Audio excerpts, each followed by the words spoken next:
मैं आप लोगों के लिए लेकर आया हूं संपूर्ण चाणक्य नीति, जिसके पूरे 17 अध्याय यहां पर आपको सुनने को मिलेंगे।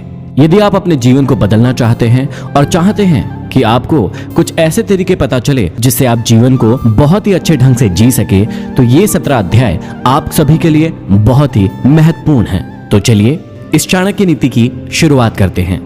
आचार्य चाणक्य के जीवन की एक प्रारंभिक घटना से उनके चरित्र का बहुत सुंदर खुलासा होता है। एक बार वे अपने शिष्यों के साथ तक्षशिला से मगध की ओर आ रहे थे।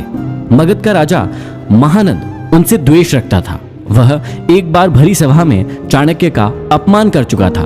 तभी से उन्होंने संकल्प लिया था कि वे मगध के सम्राट महानंद को पद से नीचे उतार कर ही अपनी शिखा में गांठ बांधेंगे। इसके लिए वे अपने सर्वाधिक प्रिय शिष्य चंद्रगुप्त को तैयार कर रहे थे। मगध पहुंचने के लिए वे सीधे मार्ग से ना जाकर एक अन्य उबड़ खाबड़ मार्ग से अपना सफर तय कर रहे थे। उस मार्ग में कांटे बहुत थे। तभी उनके पैरों में एक कांटा चुभ गया। वे क्रोध से भर उठे। तत्काल उन्होंने अपने शिष्यों से कहा, उखाड़ फेंको इन नागफनों को, एक भी शेष नहीं रहना चाहिए। उन्होंने तब उन कांटों को ही नहीं उखाड़ा, उन कांटों के वृक्षों की जड़ों में मही डाल दिया ताकि वे दोबारा न उग सके। इस प्रकार वे अपने शत्रु का समूल नाश करने पर ही विश्वास करते थे। वे दूसरों के बनाए गए मार्ग पर चलने में कभी भी विश्वास नहीं करते थे। वे अपने द्वारा बनाए गए मार्ग पर ही चलने में विश्वास करते थे। आशा करता हूं इन अध्यायों को सुनने के बाद आप भी अपनी जिंदगी में अपने मार्ग खुद तैयार करें, अपने ऊपर विश्वास करें और अपनी जिंदगी में आगे बढ़े। तो चलिए प्रारंभ करते हैं। प्रथम अध्याय में श्री चाणक्य श्री विष्णु भगवान को नमन करते हुए समझाते हैं कि राजनीति में कभी कभी कुछ कर्म ऐसे दिखाई पड़ते हैं जिन्हें देखकर सोचना पड़ता है कि यह उचित हुआ या अनुचित, परंतु जिस अनीतिकारी से भी जन कल्याण होता हो अथवा धर्म का पक्ष प्रबल होता हो, तो उस अनैतिक कार्य को भी नीति सम्मत ही माना जाएगा। उदाहरण के रूप में महाभारत के युद्ध में युधिष्ठिर द्वारा अश्वत्थामा की मृत्यु का उद्घोष करना यद्यपि नीति विरुद्ध था, पर नीति कुशल योगीराज कृष्ण ने इसे उचित माना था, क्योंकि वे गुरु द्रोणाचार्य के विकट संहार से अपनी सेना को बचाना चाहते थे। आगे चाणक्य समझाते हैं कि मूर्ख छात्रों को पढ़ाने से, दुष्ट स्त्री के पालन पोषण से और दुखियों के साथ संबंध रखने से बुद्धिमान व्यक्ति भी दुखी होता है। इसका मतलब यह नहीं है कि मूर्ख शिष्यों को कभी उचित उपदेश नहीं देना चाहिए। समझाने का तात्पर्य यह है कि पतित आचरण वाली स्त्री की संगति करना तथा दुखी मनुष्यों के साथ समागम करने से विद्वान तथा भले व्यक्ति को दुख ही उठाना पड़ता है। वास्तव में शिक्षा उसी इंसान को दी जानी चाहिए जो सुपात्र हो। जो व्यक्ति बताई गई बातों को ना समझे, उसे परामर्श देने से कोई लाभ नहीं है। मूर्ख व्यक्ति को शिक्षा देकर अपना समय ही नष्ट किया जाता है। यदि बात दुखी व्यक्ति के साथ संबंध रखने की है, तो दुखी व्यक्ति हर पल अपना ही रोना रोता रहता है। इससे विद्वान व्यक्ति की साधना और एकाग्रता भंग हो जाती है। आगे श्री चाणक्य हमें समझाते हैं कि दुष्ट स्त्री, छल करने वाला मित्र, पलटकर तीखा जवाब देने वाला नौकर तथा जिस घर में सांप रहता हो उस घर में निवास करने वाले गृह स्वामी की मौत में संशय ना करे, वह निश्चित ही मृत्यु को प्राप्त होगा। घर में यदि दुष्ट और दुष्चरित्र वाली पत्नी हो तो उस पति का जीना ना जीना बराबर ही है। वह अपमान और लज्जा के बोझ से एक तो वैसे ही मृतक के समान है, ऊपर से उसे सदैव यह भय भी बना रहेगा कि यह स्त्री अपने स्वार्थ के लिए कहीं उसे विष न दे दे। दूसरा, यदि उस गृहस्वामी का मित्र भी दगाबाज हो, धोखा देने वाला हो, तो ऐसा मित्र आस्तीन का सांप होता है। वह कभी भी अपने स्वार्थ के लिए उस गृह स्वामी को ऐसी स्थिति में डाल सकता है जिससे उबरना उसकी सामर्थ्य से बाहर की बात होती है। तीसरा, घर में यदि नौकर बदजुबान हो, बात बात में झगड़ा करने वाला हो, पलटकर तीखा जवाब देने वाला हो, तो समझ लेना चाहिए कि ऐसा नौकर निश्चित रूप से घर के भेद जानता है, और जो घर के भेद जान लेता है वह उसी तरह से घर बार का विनाश कर सकता है जैसे विभीषण ने घर में भेद करके रावण का विनाश करा दिया था।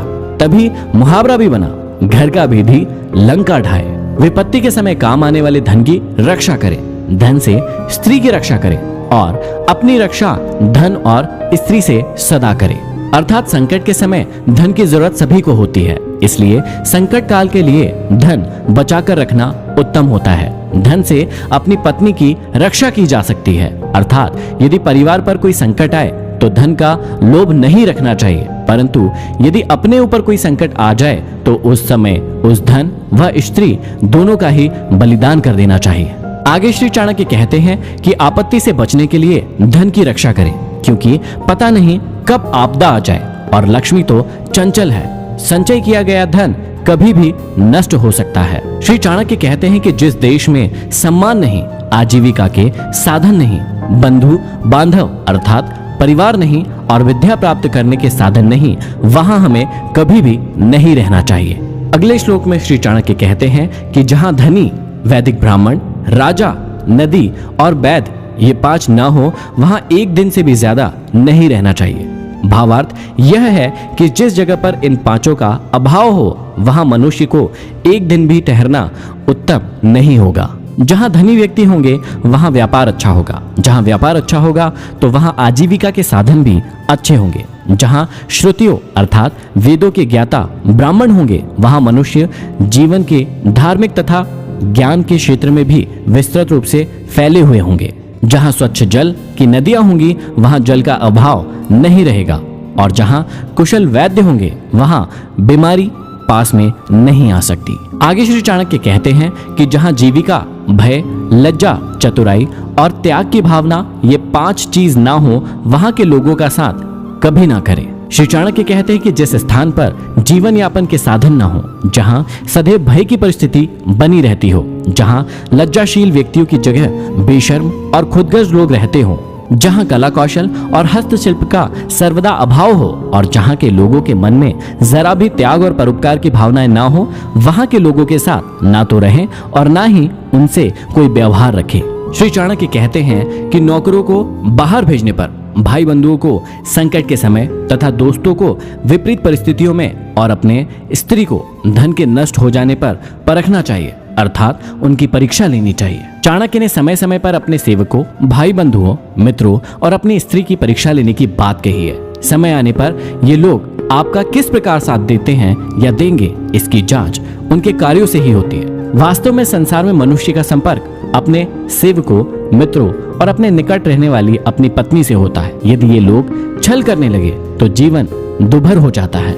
इसलिए समय समय पर इनकी जांच करना जरूरी है कि कहीं ये आपको धोखा तो नहीं दे रहे हैं। आगे समझाते हैं कि बीमारी में, विपत्ति काल में, अकाल के समय, दुश्मनों से दुख पाने या आक्रमण होने पर, राज दरबार में और शमशान भूमि में जो साथ रहता है वही सच्चा भाई बंधु अथवा मित्र होता है। श्री चाणक्य समझाते हैं कि जो अपने निश्चित कर्मों तथा वस्तु का त्याग करके अनिश्चित की चिंता करता है, उसका अनिश्चित लक्ष्य तो नष्ट हो ही जाता है, निश्चित भी नष्ट हो जाता है। किसी ने सही कहा है, आधी को छोड़ सारी को धावे, आधी मिले न पूरी पावे।